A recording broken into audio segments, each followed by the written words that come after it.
那大家可以赶快去投票了。呼吁把握投票时间，民众党总统候选人柯文哲一早8点钟协同妻子陈佩琪步行到投票所。我跟你讲，我们这个平常心呢，睡得好。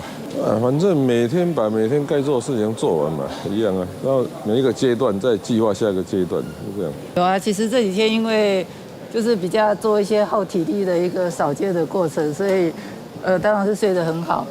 那我觉得主席应该也是睡得很好，因为他鼻子过敏哦，睡到都打呼了，所以我相信他是睡得很熟。不止睡得好，夫妻俩也精心装扮。柯文哲穿西装搭配圆点的紫色领带，陈佩琪则是一身米白色洋装。今天天气不错，应该会好一些。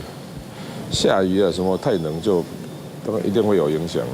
柯文哲一家不止他要选，还有妹妹柯美兰角逐新竹立委，跟柯爸妈一同在新竹投票。我妈妈快昏倒了。我就讲吼，我是不爱互伊选的，因为我一日就咧互骂，就咧骂啊，逐日骂无叫三顿骂，即摆你搁出来搁叫三顿骂，哦，拜托，我会惊。柯妈妈担心的选战攻击，随着投票登场，也即将结束。TVBS 新竹广林一杰、陈世明、陈玉文，新竹台北报道。1月13号 ，TVBS 新闻网开票特别报道 ，Facebook、YouTube 同步直播。下午3点，一切准备就绪。下午4点，最及时准确的开票。下午6点，大局底定，带给您现场第一手观察。